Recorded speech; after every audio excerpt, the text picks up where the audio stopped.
ବନ୍ଧୁଗଣ, ବଦଳିବାକୁ ଯାଉଛି ଭାଗ୍ୟ। ଏବେଠାରୁ ଶୁଭ କୃପା ଦୃଷ୍ଟି ପଡ଼ିବାକୁ ଯାଉଛି ପ୍ରଭୁ ଶନିଦେବଙ୍କର। 2025 ପୂର୍ବରୁ ସରିବାକୁ ଯାଉଛି ଶନି ଦଶା। ବନ୍ଧୁଗଣ, କୁଣ୍ଡଳୀରେ ଯଦି ଗ୍ରହ ନକ୍ଷତ୍ରଙ୍କ ସ୍ଥିତି ଶୁଭ ଥାଏ ତ ନିଶ୍ଚିନ୍ତ ଶୁଭ ହୋଇଥାଏ। ମନୁଷ୍ୟର ଭାଗ୍ୟ ସମ୍ପୂର୍ଣ୍ଣ ରୂପେ ସାଥ ଦେଇଥାଏ। ପ୍ରତିଟି କାର୍ଯ୍ୟ ଶୁଭ ମଧ୍ୟ ହୋଇଥାଏ। ପ୍ରତିଟି କାର୍ଯ୍ୟ ସଫଳ ହେବା ସହ ଜୀବନରେ ହସ ଖୁସିର ସମୟ ବିତେଇଥାନ୍ତି। ସେହିପରି ବନ୍ଧୁଗଣ, ନବଗ୍ରହଙ୍କ ମଧ୍ୟରେ ଶନି ଗ୍ରହ ହେଉଛନ୍ତି ଅନ୍ୟତମ। ଯେଉଁ ସମୟରେ ଆପଣଙ୍କ କୁଣ୍ଡଳୀରେ ଶନି ଗ୍ରହଙ୍କ ସ୍ଥିତି ଅତ୍ୟନ୍ତ ଶୁଭଦାୟକ ଥାଏ, ସେହି ସମୟରେ ଆପଣଙ୍କର ପ୍ରତିଟି କାର୍ଯ୍ୟ ସଫଳ ଏବଂ ପ୍ରତିଟି କାର୍ଯ୍ୟରେ ପୁନଃସାଥ ଦେଇଥାଏ ଆପଣଙ୍କ ଭାଗ୍ୟ। ବନ୍ଧୁଗଣ, ଯଦି ଶନିଦେବଙ୍କର କୂପ ଦୃଷ୍ଟି ପଡ଼ିଥାଏ, ଯେତେ ଚେଷ୍ଟା କଲେ ମଧ୍ୟ ଆପଣଙ୍କର ପ୍ରତିଟି କାର୍ଯ୍ୟରେ ବିଫଳ ହେବା ସହ ଆପଣଙ୍କ ଭାଗ୍ୟ ଆପଣଙ୍କୁ ସାଥ ଦେଇନଥାଏ। ଦୁଃଖ ଦୁର୍ଦ୍ଦଶା ଆପଣଙ୍କ ଜୀବନରେ ମାଡ଼ି ଆସିଥାଏ। ଯେକୌଣସି କାର୍ଯ୍ୟ କରନ୍ତୁ ନା କାହିଁକି, କୌଣସି କାର୍ଯ୍ୟରେ ଆପଣଙ୍କୁ ସଫଳତା ମିଳିନଥାଏ, ଯାହାକି ଭାଗ୍ୟ ଆପଣଙ୍କ ଦୁର୍ଭାଗ୍ୟ ଆଣିଦେଇଥାଏ।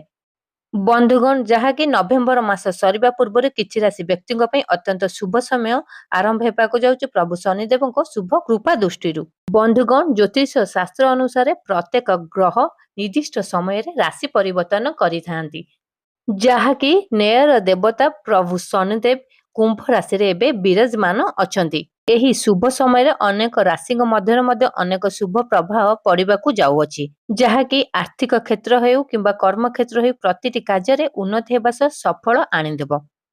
ଜ୍ୟୋତିଷ ଶାସ୍ତ୍ର ଅନୁସାରେ ଶନିଦେବଙ୍କୁ ନ୍ୟାୟର ଦେବତା ବୋଲି ମଧ୍ୟ କୁହାଯାଏ। ଶନିଦେବଙ୍କୁ ଗୋଟିଏ ରାଶିରୁ ଅନ୍ୟ ରାଶିକୁ ଚଳନ କରିବା ପାଇଁ ପ୍ରାୟ 2.5 ବର୍ଷ ଲାଗିଥାଏ। ଗୋଟିଏ ରାଶିରେ ଶନି ଶୁକ୍ରଙ୍କର ମିଳନ ହେତୁ ଶନି ଶୁକ୍ରଙ୍କର ୟୁତି ବା ଦୁର୍ଲଭ ଯୋଗ ସୃଷ୍ଟି ହେବାକୁ ଯାଉଛି। ଏହାର ପ୍ରଭାବ କିଛି ଗୋଟିଏ ରାଶିଚକ୍ରଙ୍କ ଉପରେ ପଡ଼ିବାକୁ ଯାଉଅଛି। ଗୋଟିଏ ରାଶି ହେବାକୁ ଯାଉଛନ୍ତି ଅତ୍ୟନ୍ତ ଭାଗ୍ୟଶାଳୀ। ତ ବନ୍ଧୁଗଣ, ଆସନ୍ତୁ ଜାଣିବା ଏ ଭାଗ୍ୟଶାଳୀ ରାଶିଚକ୍ରଙ୍କ ବିଷୟରେ। ଆପଣଙ୍କ ରାଶିଚକ୍ର ହୁଏତ ଏ ଭାଗ୍ୟଶାଳୀ ରାଶିଚକ୍ର ଭିତରେ ଥାଇପାରେ। ଆପଣମାନେ ଯଦି ଆମ ଚ୍ୟାନେଲକୁ ସବସ୍କ୍ରାଇବ କରିନାହାନ୍ତି, ନିହାତି ଆମ ଚ୍ୟାନେଲକୁ ସବସ୍କ୍ରାଇବ କରିଦିଅନ୍ତୁ, ଯାହାଫଳରେ କି ଆମର ନୋଟିଫିକେସନ ଆପଣଙ୍କ ପାଖରେ ପ୍ରଥମେ ଯାଇ ପହଞ୍ଚି ପାରିବ। ତ ବନ୍ଧୁଗଣ, ଏବେ ଆସନ୍ତୁ ଜାଣିବା ପ୍ରଥମ ଭାଗ୍ୟଶାଳୀ ରାଶି କିଏ। ପ୍ରଥମ ଭାଗ୍ୟଶାଳୀ ରାଶି ହେଉଛନ୍ତି ମେଷ ରାଶି। ମେଷ ରାଶି ବ୍ୟକ୍ତିଙ୍କର ନଭେମ୍ବର ସରିବା ପୂର୍ବରୁ ଡିସେମ୍ବର ଆରମ୍ଭରୁ ବଦଳିବାକୁ ଯାଉଛି ସେମାନଙ୍କ ଭାଗ୍ୟଚକ୍ର। ଅଟକ ଯାଇଥିବା ସମସ୍ତ କାର୍ଯ୍ୟ ମେଷ ରାଶି ବ୍ୟକ୍ତିଙ୍କର ଅତ୍ୟନ୍ତ ପୂର୍ଣ୍ଣ ହେବା ପାଇଁ ଯାଉଅଛି। ସରିବାକୁ ଯାଉଛି ସବୁ ଦୁଃଖ ଦୁର୍ଦ୍ଦଶା। ଖୁସିର ଲହରୀ ଖେଳିବାକୁ ଯାଉଛି ଆପଣଙ୍କ ପରିବାରରେ। ଆପଣଙ୍କ ଜୀବନରେ ସୁଖ ଶାନ୍ତି ସମୃଦ୍ଧି ସହିତ ଖୁସିର ଲହରୀ ଖେଳିବାକୁ ଯାଉଅଛି। ଆପଣଙ୍କ ଗୃହରେ ମଧ୍ୟ କୌଣସି ନୂତନ କାର୍ଯ୍ୟ କରିବାର ଯୋଗ ବନୁଅଛି। ପାରିବାରିକ କ୍ଷେତ୍ରରେ ଆପଣ ଅତ୍ୟନ୍ତ ପ୍ରଯତ୍ନ ହୋଇ ଦାମ୍ପତ୍ୟ ସୁଖ ଅତ୍ୟନ୍ତ ଶୁଭଫଳ ପାଇବା ପାଇଁ ଯାଉଛନ୍ତି। ଦୂରଯାତ୍ରା କରିବାର ଯୋଗ ମଧ୍ୟ ବନୁଅଛି। ବିଦ୍ୟାର୍ଥୀ ଉନ୍ନତି ହେବା ସହ ପ୍ରଶଂସିତ ମଧ୍ୟ ହୋଇପାରେ। ଆପଣଙ୍କର ଆତ୍ମବିଶ୍ୱାସ ବୃଦ୍ଧି ପାଇବା ସହ ନୂତନ ଉଦ୍ଦୀପନା ମଧ୍ୟ ଆପଣଙ୍କର ସୃଷ୍ଟି ହେଇପାରେ। ପ୍ରତିଟି କ୍ଷେତ୍ରରେ ଆପଣ ଅତ୍ୟନ୍ତ ଉନ୍ନତମାନ ହେବା ପାଇଁ ଯାଉଛନ୍ତି। ରାଜନୈତିକ କ୍ଷେତ୍ରରେ ମଧ୍ୟ ଆପଣ ଆତ୍ମସନ୍ତୋଷ ବୃଦ୍ଧି ପାଇବା ସହ ସହଯୋଗ ଏବଂ ସହାନୁଭୂତି ଦେଖାଇ ଆପଣ ଅତ୍ୟନ୍ତ ପ୍ରଶଂସାର ପାତ୍ର ହେବାକୁ ଯାଉଛନ୍ତି। କର୍ମ କ୍ଷେତ୍ରରେ ଆପଣ ଅତ୍ୟନ୍ତ ଉତ୍ତମ କାର୍ଯ୍ୟ କରି ପ୍ରଶଂସାର ପାତ୍ର ମଧ୍ୟ ହୋଇପାରନ୍ତି। ତା ସହିତ ସମାଜରେ ଆପଣଙ୍କର ମାନ ସମ୍ମାନ ଯଶ ବୃଦ୍ଧି ପାଇବା ପାଇଁ ଯାଉଅଛି। ବିଜନେସ ବାଣିଜ୍ୟ କ୍ଷେତ୍ରରେ ଆପଣ ଅଧିକରୁ ଅଧିକ ଇନଭେଷ୍ଟ କରିବା ପାଇଁ ଯାଉଛନ୍ତି, ଯାହା ଫଳରେ କି ଆପଣ ନୂତନ ବିଜନେସ ମଧ୍ୟ ଆରମ୍ଭ କରିପାରନ୍ତି। ଆପଣଙ୍କର ଅଟକିଥିବା ଆର୍ଥିକ ସମସ୍ୟା ଏବେ ଦୂର ହେବା ପାଇଁ ଯାଉଛି। ତା ସହିତ ଆପଣ ନୂତନ ପଦବୀ ମଧ୍ୟ ଉପରସ୍ଥ ଅଧିକାରୀଙ୍କ ଠାରୁ ପାଇପାରନ୍ତି। ଆଶା ଠାରୁ ଅଧିକ ଆଶାଜନକ ଫଳ ପ୍ରାପ୍ତି ହେବାର ଯୋଗ ମଧ୍ୟ ଆପଣଙ୍କର ବନୁଅଛି। ଆପଣଙ୍କର ପ୍ରତିଟି କାର୍ଯ୍ୟ ଶନିଦେବଙ୍କ ଶୁଭ କୃପା ଦୃଷ୍ଟିରୁ ଶୁଭ ହେବା ପାଇଁ ଯାଉଅଛି। ତା ସହିତ ସମସ୍ତ କାର୍ଯ୍ୟରେ ମଧ୍ୟ ଆପଣ ଭାଗ୍ୟ ପୁନଃସାଥ ଦେବା ପାଇଁ ଯାଉଅଛି ଏଇ ଡିସେମ୍ବର ମାସ ଆରମ୍ଭରୁ। ଏବେ ଆସନ୍ତୁ ଜାଣିବା ଦ୍ୱିତୀୟ ଭାଗ୍ୟଶାଳୀ ରାଶିଚକ୍ରଙ୍କ ବିଷୟରେ। ଦ୍ୱିତୀୟ ଭାଗ୍ୟଶାଳୀ ରାଶି ହେଉଛନ୍ତି କର୍କଟ ରାଶି। କର୍କଟ ରାଶି ବ୍ୟକ୍ତିଙ୍କର ଅତ୍ୟନ୍ତ ଶୁଭ ସମୟ ଚାଲିବାକୁ ଯାଉଅଛି ଡିସେମ୍ବର ମାସ ଆରମ୍ଭରୁ। ଆପଣଙ୍କର ଅଟକିଥିବା ସମସ୍ତ କାର୍ଯ୍ୟ ଏବେ ସମ୍ପୂର୍ଣ୍ଣ ହେବା ପାଇଁ ଯାଉଅଛି। ପ୍ରଭୁ ଶନିଦେବଙ୍କ ଶୁଭ କୃପା ଦୃଷ୍ଟି ଆପଣଙ୍କ ଭାଗ୍ୟଚକ୍ର ଉପରେ ପଡୁଥିବାରୁ ଆପଣଙ୍କ ପ୍ରତିଟି କାର୍ଯ୍ୟ ଏବେ ମଙ୍ଗଳମୟ ହେବା ପାଇଁ ଯାଉଅଛି। ଯେକୌଣସି କାର୍ଯ୍ୟରେ ଆପଣ ହାତ ଦିଅନ୍ତୁ ନା କାହିଁକି, ଆପଣଙ୍କର ଅତ୍ୟନ୍ତ ଶୁଭ ଫଳ ପାଇବା ପାଇଁ ଯାଉଛନ୍ତି। ଆୟ ବୃଦ୍ଧି ହେବା ସହିତ ଆର୍ଥିକ ସମସ୍ୟା ଆପଣଙ୍କର ଦୂର ହୋଇ ଅଚାନକ ଧନ ପ୍ରାପ୍ତି ହେବାର ଯୋଗ ମଧ୍ୟ ବନୁଅଛି।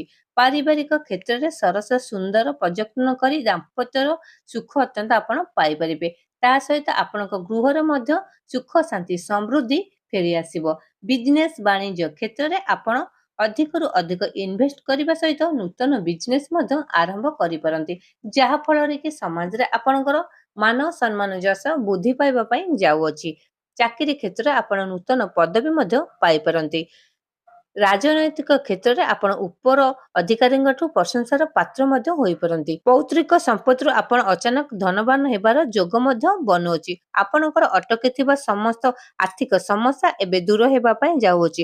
ଅଚାନକ ଆପଣ ଧନପ୍ରାପ୍ତି ହେବାର ଯୋଗ ମଧ୍ୟ ବନୁଅଛି। ସ୍ୱାସ୍ଥ୍ୟ କ୍ଷେତ୍ରରେ ନୂତନ ପଦୋନ୍ନତି ଦେଖାଦେବା ସହିତ ଆଗରୁ ଲାଗି ରହିଥିବା ସ୍ୱାସ୍ଥ୍ୟ ସମସ୍ୟା ଏବେ ଦୂରେଇ ଯିବ, ଯାହା ଫଳରେ କି ଆପଣଙ୍କ ମନ ଅତ୍ୟନ୍ତ ପ୍ରଫୁଲ୍ଲିତ ରହିବ। ପୂର୍ବରୁ ଲାଗି ରହିଥିବା ସମସ୍ତ କଳହ ଏବଂ ଦ୍ୱନ୍ଦ୍ୱ ଏବେ ସମାପ୍ତ ହେବା ପାଇଁ ଯାଉଅଛି। କର୍ମ କ୍ଷେତ୍ରରେ ସୁନାମ ଅର୍ଜନ କରିବା ସହିତ ପ୍ରଶଂସାର ପାତ୍ର ମଧ୍ୟ ହୋଇପାରନ୍ତି।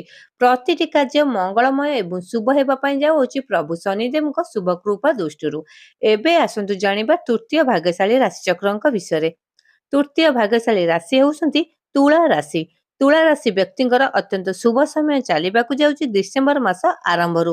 ଆପଣଙ୍କର ନୂତନ ସମ୍ପତ୍ତି କ୍ରୟ କରିବା ସହିତ ଆପଣ ମାନ ସମ୍ମାନ ଯଶ ସମାଜରେ ପ୍ରଚେଷ୍ଟା ହେବା ପାଇଁ ଯାଉଅଛି।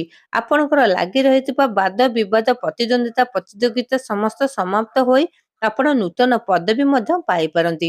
ତା ସହିତ ଦୂର ସ୍ଥାନକୁ ଯାତ୍ରା କରିବାର ଆପଣଙ୍କର ଯୋଗ ମଧ୍ୟ ବନୁଅଛି।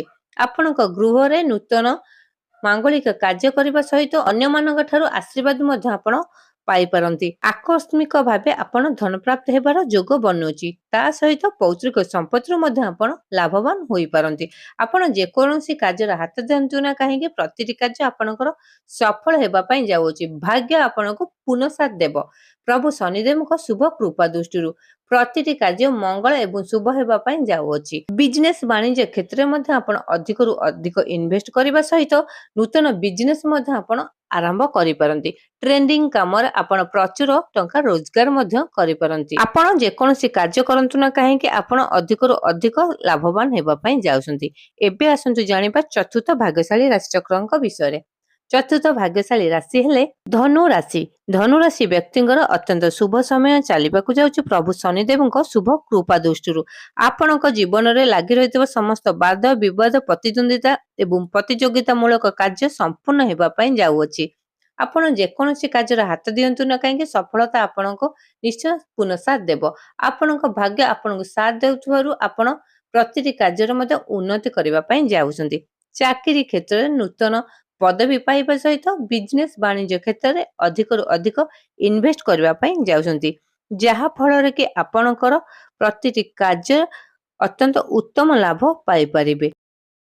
ଆପଣଙ୍କର ଲାଗି ରହିଥିବା କୋର୍ଟ କଚେରୀ ମାମଲା ସମସ୍ତ ରାୟ ଆପଣଙ୍କ ସପକ୍ଷରେ ଯିବ, ଯାହା ଫଳରେ କି ଆପଣଙ୍କ ମନ ଅତ୍ୟନ୍ତ ପ୍ରଫୁଲ୍ଲିତ ରହିବ। ଆପଣଙ୍କ ପରିବାରରେ ସୁଖ ଶାନ୍ତି ସମୃଦ୍ଧି ସହିତ ମାନ ସମ୍ମାନ ଯଶ ସମାଜରେ ଆପଣଙ୍କର ବୃଦ୍ଧି ପାଇବା ପାଇଁ ଯାଉଅଛି। ଆପଣ ଯେକୌଣସି କାର୍ଯ୍ୟ କରନ୍ତୁ ନା କାହିଁକି ସେଥିରେ ନିଶ୍ଚିନ୍ତ ସଫଳତା ପାଇବେ ପ୍ରଭୁ ଶନିଦେବଙ୍କ ଶୁଭ କୃପା ଦୃଷ୍ଟିରୁ। ଏବେ ଆସନ୍ତୁ ଜାଣିବା ପଞ୍ଚମ ଭାଗ୍ୟଶାଳୀ ରାଶିଚକ୍ରଙ୍କ ବିଷୟରେ। ପଞ୍ଚମ ଭାଗ୍ୟଶାଳୀ ରାଶି ହେଉଛନ୍ତି କୁମ୍ଭ ରାଶି। କୁମ୍ଭ ରାଶି ବ୍ୟକ୍ତିଙ୍କର ଅତ୍ୟନ୍ତ ଶୁଭ ସମୟ ଚାଲିବାକୁ ଯାଉଛି ଡିସେମ୍ବର ମାସ ଆରମ୍ଭରୁ। ପ୍ରଭୁ ଶନିଦେବଙ୍କ ଶୁଭ କୃପା ଦୃଷ୍ଟିରୁ ପ୍ରତିଟି କାର୍ଯ୍ୟ ଶୁଭ ଏବଂ ମଙ୍ଗଳମୟ ହେବା ପାଇଁ ଯାଉଅଛି। ସହକର୍ମୀ ମାନଙ୍କ ଠାରୁ ସାହାଯ୍ୟ ଏବଂ ସହଯୋଗ ପାଇବା ସହିତ ଉଚ୍ଚ ପଦବୀର ଅଧିଷ୍ଠିତ ମଧ୍ୟ ଆପଣ ହୋଇପାରନ୍ତି। ଖୁସି ବାତାବରଣ ସ୍ଥାୟୀ ରହିବା ସହିତ ନୂତନ ବନ୍ଧୁ ମଧ୍ୟ ଆପଣଙ୍କର ସୃଷ୍ଟି ହୋଇପାରନ୍ତି। ପ୍ରତିଟି କାର୍ଯ୍ୟରେ ଆପଣ ସଫଳତା ପାଇବା ପାଇଁ ଯାଉଛନ୍ତି। ଯେକୌଣସି କାର୍ଯ୍ୟରେ ହାତ ଦିଅନ୍ତୁ ନା କାହିଁକି ପ୍ରତିଟି କାର୍ଯ୍ୟରେ ଆପଣ ସଫଳତା ପାଇବେ। ବିଜନେସ୍ ବାଣିଜ୍ୟ କ୍ଷେତ୍ରରେ ଆପଣ ଅଧିକରୁ ଅଧିକ ଇନଭେଷ୍ଟ କରିବା ସହିତ ନୂତନ ବିଜନେସ୍ ମଧ୍ୟ ଆରମ୍ଭ କରିପାରନ୍ତି। ଟ୍ରେଣ୍ଡିଂ କାମରେ ଆପଣ ପ୍ରଚୁରରୁ ପ୍ରଚୁର ଟଙ୍କା ରୋଜଗାର କରିପାରନ୍ତି। ଆପଣଙ୍କ ଭାଗ୍ୟ ଆପଣଙ୍କୁ ପୁନଃସାଥ ଦେଇଥିବାରୁ ପ୍ରତିଟି କାର୍ଯ୍ୟ ଆପଣଙ୍କ ସପକ୍ଷରେ ଯିବ। ଆପଣଙ୍କର ଅଟକି ଥିବା ସମସ୍ତ ବାଦ ବିବାଦ ଏବେ ସମାପ୍ତ ହେବା ପାଇଁ ଯାଉଅଛି। ସହକର୍ମୀ ମାନଙ୍କୁ ସାହାଯ୍ୟ କରି ଆପଣ ପ୍ରଶଂସାର ପାତ୍ର ମଧ୍ୟ ହୋଇପାରନ୍ତି। ଆପଣଙ୍କ ଦାମ୍ପତ୍ୟ ଜୀବନ ସୁଖମୟ ହେବା ପାଇଁ ଯାଉଅଛି। ଆପଣ ଯେକୌଣସି କାର୍ଯ୍ୟ କରନ୍ତୁ ନା କାହିଁକି ପ୍ରତିଟି କାର୍ଯ୍ୟରେ ସଫଳତା ପାଇବେ। ପ୍ରଭୁ ଶନିଦେବଙ୍କ ଶୁଭ କୃପା ଦୃଷ୍ଟି ଆପଣଙ୍କ ଭାଗ୍ୟଚକ୍ର ଉପରେ ଥିବାରୁ ଆପଣଙ୍କର ପ୍ରତିଟି କାର୍ଯ୍ୟ ସଫଳ ଏବଂ ମଙ୍ଗଳମୟ ହେବା ପାଇଁ ଯାଉଅଛି। ତ ବନ୍ଧୁଗଣ, ଏଇ ସବୁ ଥିଲା ଭାଗ୍ୟଶାଳୀ ରାଶିଚକ୍ରଙ୍କର ରାଶିଫଳ। ପ୍ରଭୁ ଶନିଦେବଙ୍କ ଶୁଭ କୃପା ଦୃଷ୍ଟିରୁ ଡିସେମ୍ବର ମାସ ଆରମ୍ଭରୁ ପ୍ରତିଟି କାର୍ଯ୍ୟ ସଫଳ ଏବଂ ମଙ୍ଗଳମୟ ହେବା ସହିତ ଭାଗ୍ୟ ପୁନଃସାଥ ଦେବା ପାଇଁ ଯାଉଅଛି ଏ ଭାଗ୍ୟଶାଳୀ ରାଶିଚକ୍ରଙ୍କ ଉପରେ। ବନ୍ଧୁଗଣ ଆପଣମାନଙ୍କୁ ଭିଡିଓଟି କେମିତି ଲାଗିଲା କମେଣ୍ଟ ବକ୍ସରେ ଜୟ ଶନିଦେବ ଲେଖି ଜଣାନ୍ତୁ। ଭିଡିଓଟିକୁ ଲାଇକ୍ କରନ୍ତୁ, ଚ୍ୟାନେଲଟିକୁ ସବସ୍କ୍ରାଇବ କରନ୍ତୁ।